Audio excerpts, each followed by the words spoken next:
મિત્રો, આપ નિહાળી રહ્યા છો એસ લાઈવ ન્યૂઝ બુલેટિન। નજર નાખીએ અત્યાર સુધીના મુખ્ય સમાચારો પર। વિજયાદશમીએ રૂપિયા 150 કરોડના વાહનો વેચાયા।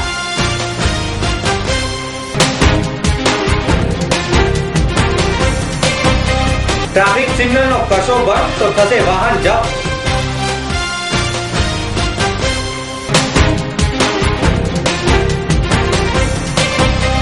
અમદાવાદ ગાંધીનગરમાં નવરાત્રીના છેલ્લા દિવસે ખેલૈયાઓ મન મૂકીને નાચ્યા।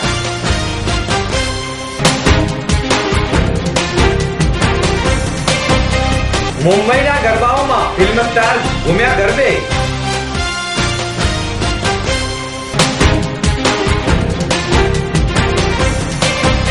શસ્ત્રની ભક્તિ આપણને તેના દુરુપયોગની વૃત્તિથી દૂર રાખે છે।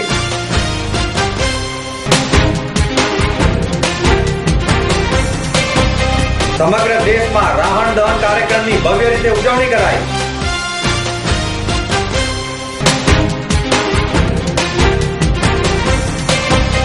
અમદાવાદ મ્યુનિસિપલ કોર્પોરેશન દ્વારા માત્ર 16,580 ઇમ્પેક્ટ ફીની અરજીનો કરાયો નિકાલ। વિજયાદશમી દશેરાએ વાહન ખરીદી માટે શુભ મુહૂર્ત ગણાય છે। મોંઘવારીના કારણે બજારમાં નાણાંનો પ્રવાહ ઘટી ગયો હોય તેવું વેપારીઓ માનવું છે, જેની અસર પ્રોપર્ટી ખરીદીમાં અને વાહન ખરીદીમાં જોવા મળે છે। બેંકો દ્વારા ઓછા વ્યાજે પ્રોપર્ટી અને વાહનો માટે લોન આપે છે, છતાં બેંકોને જોઈએ તેટલો સારો એવો પ્રતિસાદ મળતો નથી। આમ છતાં દશેરાએ રૂપિયા 150 કરોડથી વધુ કિંમતના 4,000 જેટલા વાહનોની ડિલિવરી વિવિધ ડીલરો દ્વારા કરવામાં આવી। અગ્રણી ઓટો ડીલર્સના જણાવ્યા પ્રમાણે છેલ્લા થોડા સમયથી બજારમાં સુસ્તીનો માહોલ જોવા મળે છે, જેના પગલે વાહનમાં પણ ડિમાન્ડ ઓછી હોવા છતાં અનેક લોકોએ થોભો અને રાહ જોવાની નીતિ અપનાવી હાલ પૂરતું વાહનોની ખરીદી સ્થગિત રાખી છે, જેના પગલે આ વર્ષે વાહન બજારમાં સ્થિરતા જોવા મળી છે। આ વર્ષે નવરાત્રીમાં વાહન બજારમાં રૂપિયા 150 કરોડથી વધુના વિવિધ મોડેલોના 3,000 થી વધુ ટુ વ્હીલરની ડિલિવરી થઈ। તે જ રીતે ફોર વ્હીલરના વિવિધ મોડેલોમાં 1,000 થી વધુની ડિલિવરી કરવામાં આવી। માં જગદંબાના પર્વ નવરાત્રીના છેલ્લા દિવસે અમદાવાદ સહિત રાજ્યભરમાં દશેરાની ધામધૂમપૂર્વક ઉજવણી કરવામાં આવી। શહેરમાં લાંબા સમયથી બંધ હાલતમાં રહેતા ટ્રાફિક સિગ્નલને કારણે વાહન ચાલકો ટ્રાફિક સિગ્નલની અવગણના કરવાની ટેવ પડી ગઈ હતી। જો કે શહેરમાં મોટાભાગના ટ્રાફિક સિગ્નલો કાર્યરત કરાયા હોવાથી સિગ્નલનો ભંગ કરનાર વાહન ચાલકો સામે તેનું વાહન જપ્ત કરવા સુધીના પગલાં લેવાશે તેમ ટ્રાફિક પોલીસ અધિકારીએ જણાવ્યું હતું। વાહન જપ્ત થતું અટકાવવા માટે દંડ પેટે રૂપિયા 50 ભરી શકાય છે। વધુ વિગત આપતા ટ્રાફિક જેસીપી એચ.જી. પટેલે જણાવ્યું કે શહેરના 133 ટ્રાફિક જંકશન પૈકી અત્યારે 97 જેટલી જગ્યાઓ પર ટ્રાફિક સિગ્નલ કાર્યરત કરવામાં આવ્યા છે। અગાઉ લાંબા સમય સુધી ટેકનિકલ ખામીને કારણે સિગ્નલો બંધ રહ્યા હતા, જેથી શહેરના વાહન ચાલકોને સિગ્નલની અવગણના કરવાની ટેવ પડી ગઈ હતી। જો કે હવે શહેરમાં સિગ્નલો ચાલુ કરવાની કામગીરી ચાલી રહી છે। શરૂ થયેલા તમામ સિગ્નલો સવારે 8 થી રાતના 11 સુધી સતત ચાલુ રહેશે, જેથી વાહન ચાલકોએ સિગ્નલની અવગણના કર્યા સિવાય સિગ્નલ પ્રમાણે ચાલવું જ રહ્યું। શહેરમાં રવિવારે નવરાત્રી સમાપનના આખરી દિવસે ખેલૈયાઓ મન મૂકીને રાસ ગરબા અને ડીજેના તાલે ઝૂમી ઉઠ્યા હતા। નારણપુરા ગામમાં ફૂલના ગરબામાં પણ સ્થાનિકો માં અંબાના ગરબે ઘૂમ્યા હતા। ગાંધીનગર કલ્ચર ફોરમ ગ્રુપ દ્વારા 20,000 દીવડાની દીપમાળાઓ માં ઓમ અને સ્વસ્તિકના આકારો રચવામાં આવ્યા હતા, જે દ્રશ્ય અલૌકિક લાગતું હતું। જ્યારે જીએમડીસી ગ્રાઉન્ડ ખાતે નવરાત્રી સમાપન પ્રસંગે ખેલૈયાઓએ રમઝટ બોલાવી હતી। આ પ્રસંગે ઉપસ્થિત સાંસ્કૃતિક અને રમતગમત મંત્રી રમણલાલ વોરાએ કલાકારો તેમજ ખેલૈયાઓનું સન્માન કર્યું હતું અને તેમને કલાને બિરદાવી હતી। જ્યારે શહેરમાં સોસાયટી અને પોળોમાં થતા શેરી ગરબાઓમાં યુવક યુવતીઓ સહિત બાળકો મોટેરાઓ મન મૂકીને ગરબાની મજા માણી હતી। મોડી રાત સુધી થનગનાટ યુવા હૈયાઓમાં જોવા મળ્યો હતો।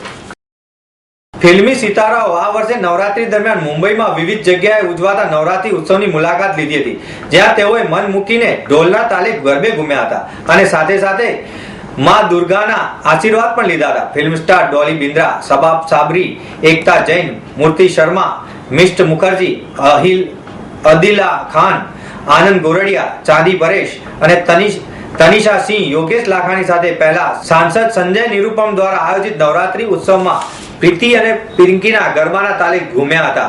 ત્યાં તેઓએ હાજર ખેલૈયાઓનો ઉત્સાહ પણ વધાર્યો હતો। ત્યારબાદ આ કલાકારો બોરીવલીમાં આવેલા બીજા અન્ય નવરાત્રી પંડાલોમાં પણ પહોંચ્યા હતા। મુખ્યમંત્રી નરેન્દ્ર મોદીએ વિજયાદશમી નિમિત્તે ગઈકાલે વહેલી સવારે તેમના નિવાસ સંકુલમાં સુરક્ષા કર્મીઓના પરિવાર સાથે શાસ્ત્રોનું અને શાસ્ત્રોક્ત વિધિથી પૂજન કર્યું હતું. સમાજ અને રાષ્ટ્રની સુરક્ષા માટે સુરક્ષા કર્મીઓએ કર્મશાસ્ત્ર ભક્તિનો મહિમા આત્મસાત કરવા જણાવ્યું હતું. વિજયાદશમી પર્વે વર્ષોની પરંપરા અનુસાર સુરક્ષા કર્મીના પરિવારજનો મુખ્યમંત્રીના નિવાસસ્થાને આ શસ્ત્ર પૂજામાં ઉપસ્થિત રહ્યા હતા. નરેન્દ્ર મોદીને જાહેર કાર્યક્રમોમાં ભેટ મળેલા તલવાર, તીરકાંટા જેવા શસ્ત્રોનું પણ પૂજન કરવામાં આવ્યું. और विजयादशमी का पर्व उस विजयोत्सव के साथ जुड़ा हुआ है जहां आसुरी शक्ति पर दैवी शक्ति का विजय हुआ. ज्ञान कितना ही भरपूर क्यों न हो, सत्ता कितनी ही विशाल क्यों न हो, संपत्ति कितनी ही अखूट क्यों न हो, लेकिन अगर संस्कार नहीं होते हैं तो ये पल भर में सब विनाश हो जाता है. शस्त्र पूजन का एक अर्थ ये भी है कि शस्त्र का कभी दुरुपयोग न हो. शस्त्र का अर्थ ये नहीं है कि सिर्फ हमारी रक्षा करें. शस्त्र का अर्थ ये नहीं है कि सिर्फ आपत्तियों का हम संहार करें. शस्त्र की पवित्रता ये है कि गलती से भी कभी उसका दुरुपयोग न हो.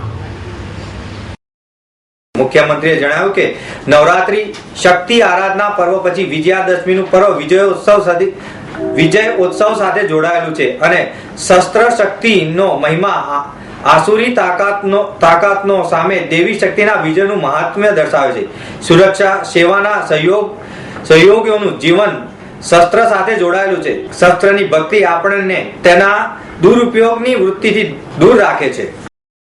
દેશભરમાં નવરાત્રી નિમિત્તે દશેરાની ખૂબ ધામધૂમપૂર્વક ઉજવણી કરવામાં આવી હતી અને દશેરાએ હોમ હવન, પૂજા અર્ચન સહિત રાવણ દહનના કાર્યક્રમો પણ ઉજવાયા હતા. ભગવાન રામચંદ્રજીએ રાવણનો વધ કર્યો હતો તે દિવસ એટલે દશેરા માટે રાવણના પુતળાનું દહન કરી અસત્ય પર સત્યનો વિજય મેળવ્યો અને લોકોએ ઉત્સાહભેર દશેરાની ઉજવણી કરી. અમદાવાદ, વડોદરા, સુરત, મહેસાણા સહિત અનેક સ્થળોએ રાવણના પુતળાનું દહન કરવામાં આવ્યું હતું.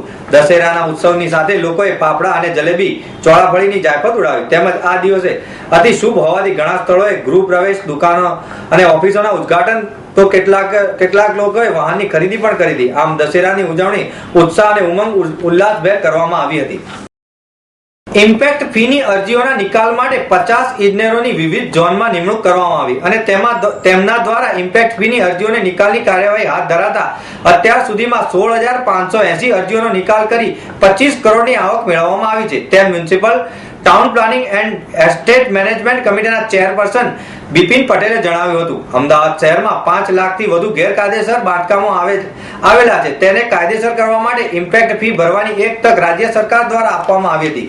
19મી ઓગસ્ટ સુધીમાં અરજી કરવાના છેલ્લા દિવસ સુધીમાં અમદાવાદ મ્યુનિસિપલ કોર્પોરેશનને વિવિધ ઝોનમાંથી 2,43,445 અરજીઓ મળી હતી.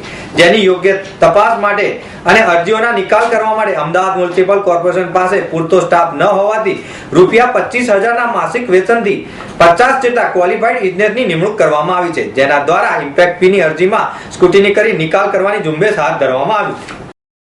તો મિત્રો, આ હતા અત્યાર સુધીના મુખ્ય સમાચાર. સમાચારની ખાસ ગતિવિધિ માટે આપ નિહાળતા રહો S Live ન્યૂઝ બુલેટિન. નમસ્કાર.